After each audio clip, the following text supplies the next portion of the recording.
In the 1960s, 3.5 miles east of Reno, there was a series of 4 warehouse-like buildings among a cluster of smaller structures. Under the roof of these larger buildings were a group of more than 525 antique, vintage, and classic automobiles. The world-famous collection of Bill Harrah. Trying to parade all these cars, or a large part of them, on the screen may leave a real antique car buff gasping for joy, but I'm afraid it would leave most people just gasping. Still, for even us uninitiated, a look at a few of these is an enlightening look at the past. This shiny bit of transport is 2 years older than I am, it being a 1926 Locomobile Junior Roadster. Boasting 8 cylinders, it proudly produced a full 66 horsepower in its engine. Now this machine has been around a while, it having come out of the Knox factory way back in 1904.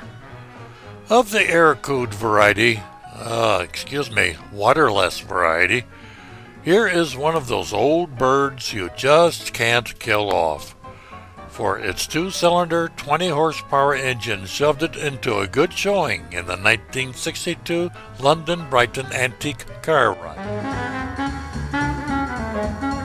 Now, here is a line in automobiles that made a name for itself. Not enough of a name to keep it in business today, but still, it was a line to reckon with, if you had the cash to lay down for it. The Thomas Model 36 touring car only cost $4,000. Remember, $4,000 meant a little more in 1907 than it does today. 4 cylinders, 60 horses.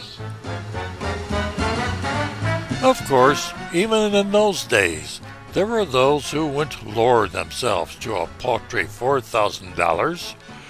Now we have here, sir, the latest, the greatest of the Thomas line of great automobiles.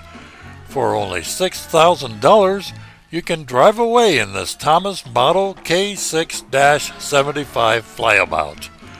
A powerful 70 horses with 6 cylinders to really make it go. Even in those days, the only way to be with the in crowd was to go for the imports. You lit up these headlights and lanterns, and they'd sure know you were coming. Quality, even in 1910, this was a name to be reckoned with in fine engineering. For $7,500, this Silver Ghost touring car was yours, and you really could show up the Joneses when you showed up in your Rolls Royce. 6-cylinder, 40 to 50 horsepower. Weren't they sure?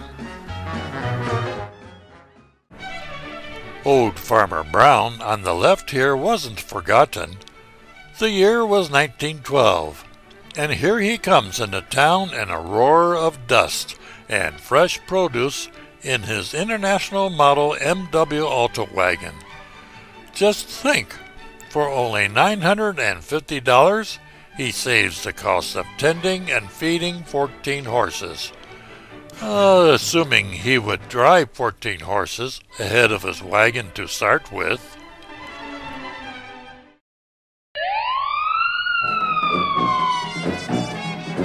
I have an idea you don't have to come to your museum to find this vehicle. Fire departments do seem to have a perchance to get every last ounce of use from their equipment before they give up. Oh well, some town, I'm sure, had its moment of pride when they acquired this Ford Model T combination pumper in 1926 for around $1,000. 4 cylinders, 20 horsepower. No, not the sign of the first American Greyhound bus, but a sign of a new era of design and power. Two-tone? Yes, but black and yellow? roar on 8 cylinders and 90 horses of power in this Lincoln Model L coaching Brougham in 1927 for only $8,608. Now the race is on for more power.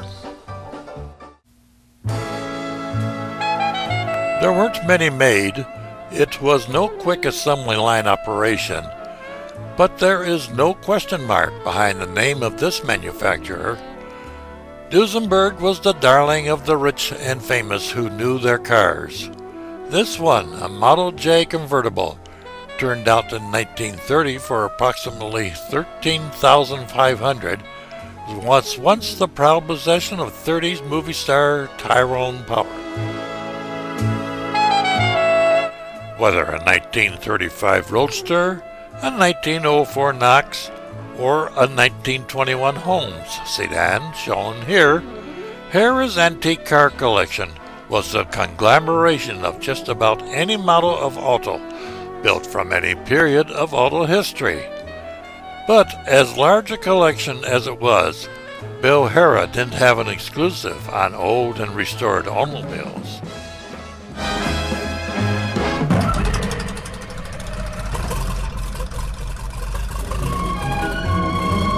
On June 16, 1968, 36 pre-1914 automobiles shook, rattled, and rolled their way out of New York City on a start of a cross-country tour, which followed the exact U.S. portion of the route followed in the famous New York to Paris race of 1908. Though not making the trip all the way to Paris, in some ways that being more difficult in 1968 than it was in 1908, they had quite an itinerary, which finally brought them to San Francisco for display on July 14th. Of the 36 that started out driven by antique car enthusiasts from all over, 32 finished the run. You might ask one Mel Harper in 1968 about pizza a la Stanley Steamer. It seems he got quite hungry while traveling near Cleveland. He stopped at a supermarket for a frozen pizza and cooked it on the boiler of this 1910 Stanley.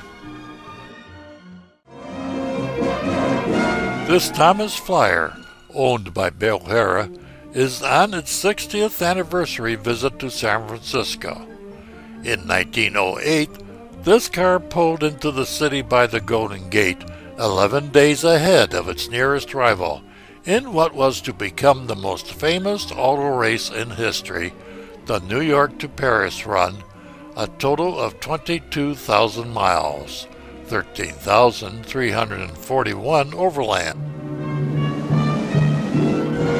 When the 1907 70 horsepower model pulled out of San Francisco by ocean liner for Yokohama, Japan, that vehicle was destined to become one of only 3 cars to complete the race out of 6 starters. Okay, not all the cars at this display were of the famous race, but it goes to show, even those dealers of Auto Row of yesteryear had to make their presence known, didn't they?